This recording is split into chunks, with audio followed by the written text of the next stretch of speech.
Hello friends, आज की इस वीडियो में मैं आपको एमएसीपीएस के बारे में एक्सप्लेन करूंगा। एमएसीपीएस क्या है, एमएसीपीएस किसके लिए एप्लीकेबल है, एमएसीपीएस में क्या क्या बेनिफिट्स हैं एम्प्लॉयज को, उसके बारे में मैं आपको समझाऊंगा। सेंट्रल सिविल सर्विसेज रूल्स में यानी सीसीएस रूल्स में एमएसीपीएस के बहुत इंपॉर्टेंट एक प्लेस है, क्योंकि प्रमोशन के बाद में सबसे इंपॉर्टेंट एक एम्प्लॉय की करियर ग्रोथ में जो है उनकी फाइनेंशियल अपग्रेडेशन के लिए एमएसीपीएस बहुत इंपॉर्टेंट रोल प्ले करता है।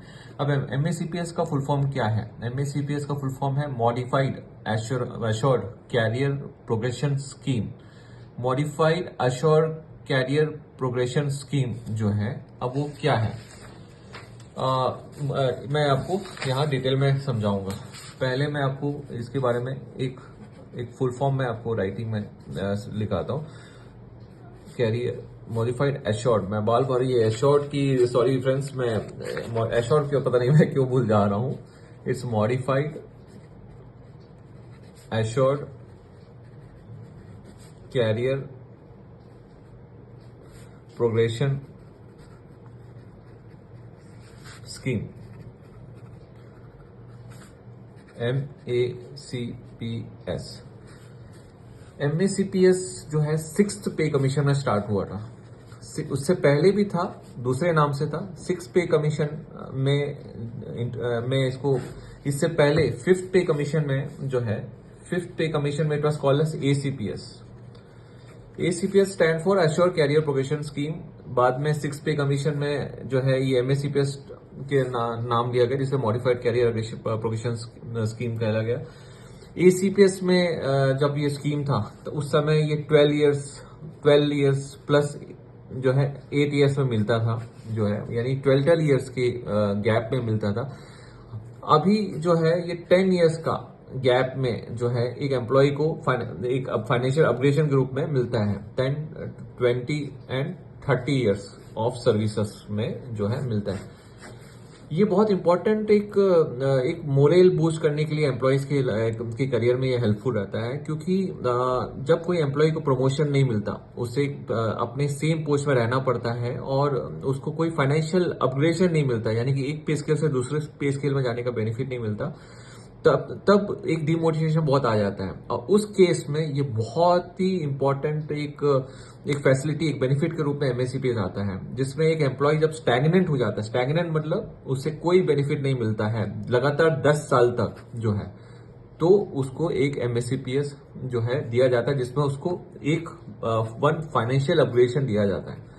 वन फाइनेंशियल अपग्रेडेशन मीन्स वो जिस भी पे स्केल में है वहां से एक अगला पे स्केल में उसको जो है दिया जाता है, फाइनेंशियल अपग्रेडेशन दिया जाता है। यानी कि फॉर एग्जांपल अगर वो लेवल 6 में है, पे लेवल 6 में है, पे लेवल 6 में 6 पे कमीशन में जो था, ये पे लेवल 6 को 4200 ग्रेड पे के बराबर था।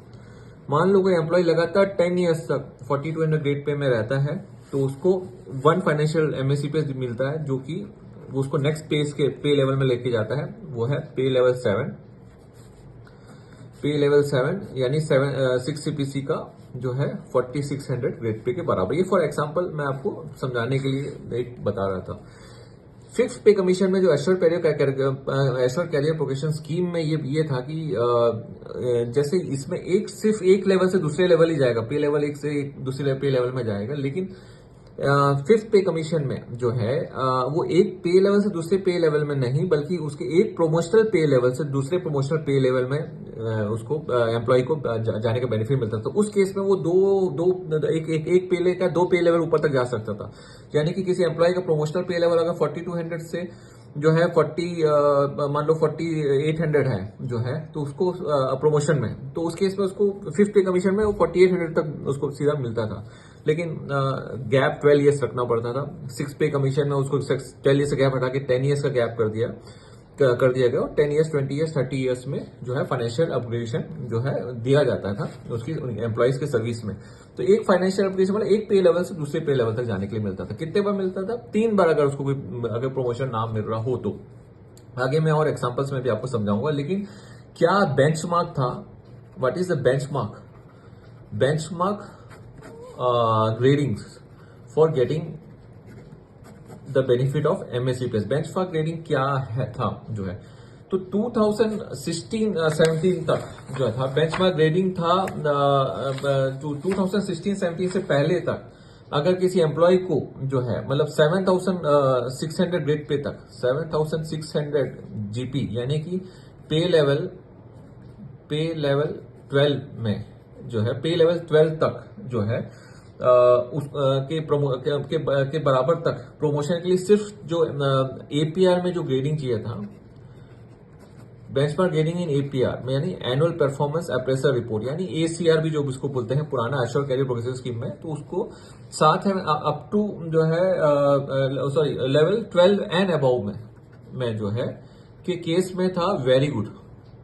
तो इसका मतलब 6,600 ग्रेड पे तक जो है एंड बिलो तक जो था ग्रेडिंग था बेंच एपीआर में जो है सिर्फ गुड के बेसिस में हो जाता था। लेकिन 2016-17 में सारे 2016-17 तक ये था कि 7,600 ग्रेड पे एंड अबाउ के लिए वेरी गुड ग्रेडिंग चाहिए था एपीआर में, जो कि बहुत इंपॉर्टेंट है। अगर उसके नीचे आता तो उसको नहीं दिया जाता था। लेकिन और 6,600 ग्रेड पे तक यानी कि 1800 ग्रेड पे से लेके 6,600 ग्रेड पे तक यानी पे लेवल 1 से लेके पे लेवल 11 तक जो है ग्रेडिंग जो है गुड मिल जाने से आपका काम सफिशिएंट था जो है, और उनको फाइनेंशियल एप्लीकेशन एमएससीपीएस का मिल जाता। लेकिन 16-17 से अक्रॉस ऑल पे लेवल जो है, अक्रॉस ऑल पे लेवल जो बेंचमार्क ग्रेडिंग चाहिए वो वेरी गुड चाहिए। तो अब तो 2023-24 जो का टाइम आ गया है, तो इतना अब ज्यादा इंपॉर्टेंट नहीं रहेगा क्योंकि अब 17-18 से ही सब या उसके बाद का ही एपीआर देखा जाएगा। तो अब बस इतना ध्यान रखना है आपको कि एपीआर में बहुत लास्ट 5 इयर्स का एपीआर देखा जाता है। कितने साल का, ये बहुत इंपॉर्टेंट है, लास्ट 5 इयर्स का, प्रीसीडिंग 5 इयर्स का। प्रीसीडिंग 5 इयर्स मीन्स अगर आपका प्रीसीडिंग फाइनेंशियल 5 इयर्स का, यानी कि आप मान लो आपका जुलाई 2024 में अगर एमएससीपीएस आपको मिलना है, तो आपका प्रीसीडिंग यानी कि 2023-24 यानी 2023 अप्रैल से 24 मार्च तक का जो ग्रेडिंग है, प्रीसीडिंग 5 इयर्स का जो ग्रेडिंग है उस डेट का में वेरी गुड आना चाहिए लगातार। तो उस केस में आपको जो है ये भी जैसे प्रमोशन के केस में डीपीसी बैठता है, उससे वैसी तरह एक डीपीसी से पहले एक स्क्रीनिंग कमेटी बैठती है। वो स्क्रीनिंग कमेटी एम्प्लॉय का रिकॉर्ड चेक करता है। स्क्रीनिंग कमेटी एम्प्लॉय का रिकॉर्ड चेक करते हैं कि उसका लास्ट 10 इयर्स में वाकई में उसे कुछ प्रमोशन या फाइनेंशियल एप्लीकेशन नहीं मिला है क्या, और उस केस में स्क्रीनिंग कमेटी उनका एपीआर चेक करते हैं, लास्ट 5 इयर्स का जो है वेरी गुड रहना चाहिए।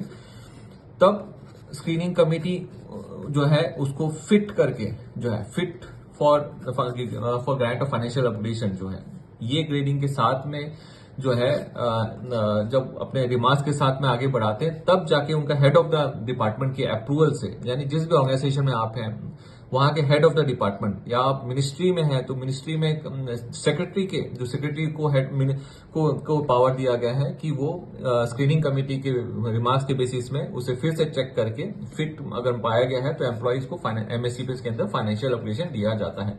तो इसमें अब एक बहुत इंपॉर्टेंट डिफरेंस है प्रमोशन और एमएससीपीएस में। डिफरेंस ये है कि इसमें नो चेंज इन पोस्ट रहेगा। आपका जो पोस्ट है, नो चेंज इन पोस्ट रहेगा। आपका जो पोस्ट है उसमें कोई चेंज नहीं आएगा जो है। तो सेम पोस्ट में एक फाइनेंशियल अपग्रेडेशन दिया जाएगा। तो ये एक इंपॉर्टेंट फैक्टर है जो है। ये नहीं है कि आपका पोस्ट का डेस्टिनेशन चेंज हो जाएगा, बिल्कुल नहीं। आपको सेम पोस्ट में no change the post, in the same post आपको एमएससी पे दिया जाएगा जो है। तो ये कुछ इंपॉर्टेंट जो कंपोनेंट है, वेरी गुड रहना चाहिए all across all 5 years of APR. Preceding 5 years जो है, उस साल का 5 इयर्स नहीं, उससे पहले का जो प्रीसीडिंग मतलब पहले का जो फाइनेंशियल ईयर का जो है एपीआर दिखा जाएगा। कोई पोस्ट में चेंज नहीं जाएगा। स्क्रीनिंग कमेटी कॉन्स्टिट्यूट होती है, जिस स्क्रीनिंग कमेटी में कम से कम 3 मेंबर्स होने चाहिए।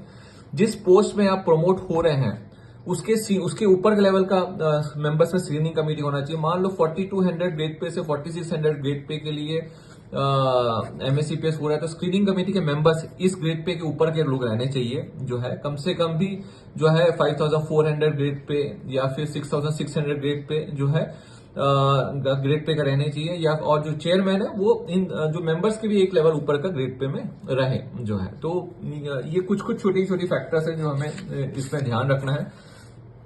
बहुत ही एमएससीपीएस में जो एम्प्लॉय स्टैग्नेंट हो जाते हैं उनको बहुत इंपॉर्टेंट बेनिफिट मिलता है।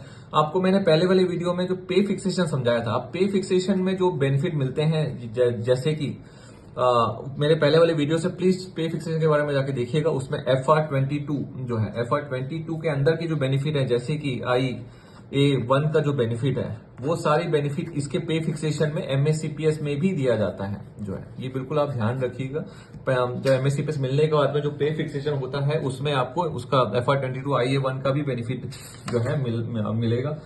ये एक कुछ इलस्ट्रेशन के रूप में मैं आपको जो है बेनिफिट बहुत सिंपल इलस्ट्रेशन के रूप में मैं आपको पे फिक्स जो है एमएससीपीएस की कुछ बेनिफिट समझाना चाहूंगा।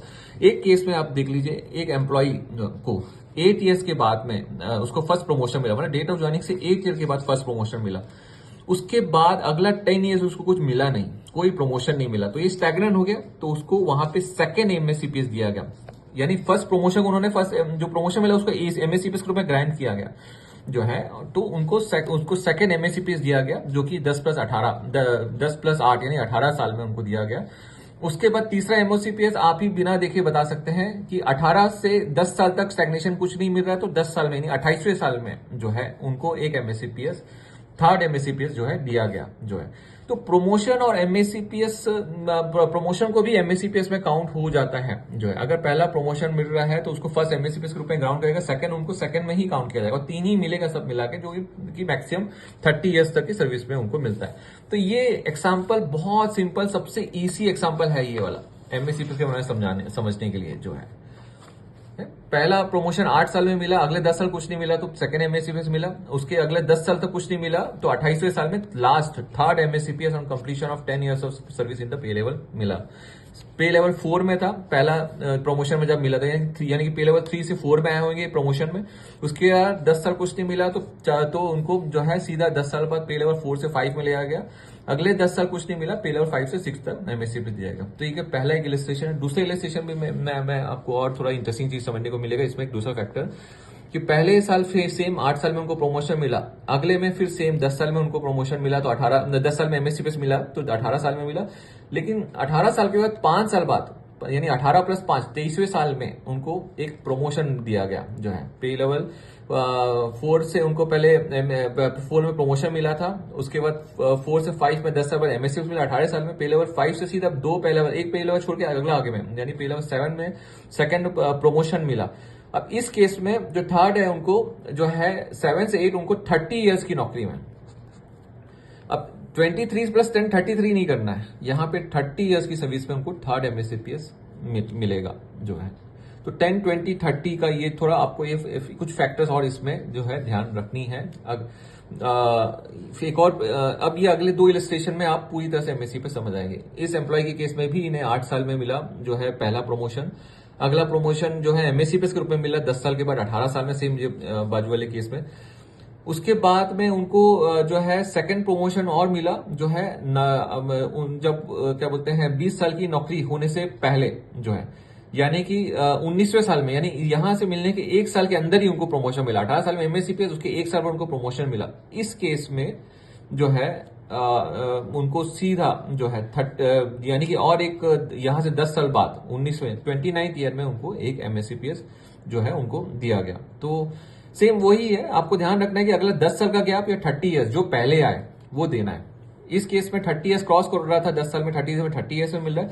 इस केस में इनको 18 साल में तो एमएससीपीएस मिला, लेकिन 1 साल बाद, ठीक 1 साल बाद जो है, तो 20 साल कंप्लीट होने से पहले उनको एक प्रमोशन मिला जो है। तो यहाँ पे सीधा उनको जो है फिर 10 साल बाद यानी 29 इयर्स में एमएससीपीएस दिया गया। तो ये अगर ये इलस्ट्रेशन आप समझ गए तो आप कोई भी एमएससीपीएस कोई भी केसेस को कर सकते हैं। ये एक और लास्ट इलस्ट्रेशन है जो इसमें इनको पहला 10 साल कोई प्रमोशन नहीं मिला तो 10 साल में फिर एमएससीपीएस दिया गया, लेवल 3 में पहुंचे एमएससीपीएस के थ्रू। उसके बाद एक प्रमोशन मिला उनको अगले 5 साल की सर्विस के बाद, यानी लेवल 3 से लेवल 4 में गए वो, यानी 15वें साल में। फिर जो है 20वें साल में, ठीक 20वें साल में उनको एमएससीपीएस जो है यहाँ दिया गया, क्योंकि 10, 20, 30 साल जो मैं आपको बोला था, तो यहाँ 5 साल कुछ नहीं था, तो लेकिन 20वें साल में एमएससीपीएस उनको एक बेनिफिट मिलता है। 10, 20, 30 का जो है याद रखिएगा। तो लेवल 4 से लेवल 5 में गया, उसके बाद सीधा 30th ईयर में उनको फिर एक एमएससीपीएस दिया गया जो है। तो ये कुछ जो है आपको फैक्टर्स एमएससीपीएस में मैंने आपको जो पहले बताया था 10, 20, 30 इयर्स का, आपको ये इलस्ट्रेशन समझना है। एमएससीपीएस के सारे जो रूल्स है, जो एक रूल्स की जो समरी है, कंसोलिडेटेड जो गाइडलाइंस है, वो आपको 20 अक्टूबर 2019 का जो एक डीओपीटी का जो ऑफिस मेमोरेंडम है उसमें मिल जाएगा। इसमें 7 सीपीसी के बेसिस में समझाया गया है। सेम इसी तरह का ओएम इससे पहले भी आया था जो है, जिसमें 6 पे कमीशन में एमएससीपीएस का के बारे में समझाया था। अच्छा, तो फ्रेंड्स 6 पे कमीशन में एमएससीपीएस इंप्लीमेंट हुआ था 1/9/2008 से, अगर मैंने आपको ना समझाया हो तो। एमएससीपीएस इंप्लीमेंटेशन का डेट था 1/9/2008 से 6 पे कमीशन में। इस ओएम में आपको इन्होंने 7 सीपीसी के बेसिस में, मतलब पे लेवल 7 सीपीसी का पे लेवल डालते हुए उन्होंने इसे पूरी अच्छी तरह से एक्सप्लेन किया है। और ये अगर वीडियो आपने मेरा सुन लिया है तो आपने ये पूरा समझ लिया है जो है, इस एमएससीपीएस के बारे में पूरी तरह से आप समझ चुके हैं। प्लीज इस वीडियो को लाइक कीजिएगा, मेरे वीडियो को सब्सक्राइब कीजिएगा और इसे प्लीज शेयर भी कीजिएगा। बहुत सिंपल है, 10, 20, 30 ईयर्स में मिलेगा। सिर्फ एक पे लेवल से सेकंड दूसरे पे लेवल में जाएगा। आपको ए पेयर में स्ट्रेट अवे वेरी गुड होना चाहिए। 16-17 से अक्रॉस, उसमें सब 2016-17 से वेरी गुड हो चुका है, तो अभी तो 23-24 आपको सिर्फ है ना कि हर एपीआर को मैं बिना देखे बिल्कुल नहीं मिलेगा। 5 साल के एपीआर में देख के ही मिलेगा, जिसमें वेरी गुड होना चाहिए। फिट करके स्क्रीनिंग कमेटी लिख के देगा, जिसके बेसिस आपका हेड ऑफ द इंस्टीट्यूट जो है उसको आपको एमएससीपीएस ग्रांट करेगा। पोस्ट में कोई चेंज नहीं होता है, ये स्टैग्नेशन के लिए है कि एम्प्लॉय स्टैग्नेट हो गया तो उसको बेनिफिट के लिए जो है। तो ये कुछ फैक्टर्स है। FR22 IA1 पे फिक्सेशन में इनको बेनिफिट एम्प्लॉय को मिलेगा। तो thank you friends, thank you so much. और प्लीज वीडियो को लाइक और सब्सक्राइब जरूर कीजिएगा, ताकि और इसे शेयर कीजिएगा। Thank you so much.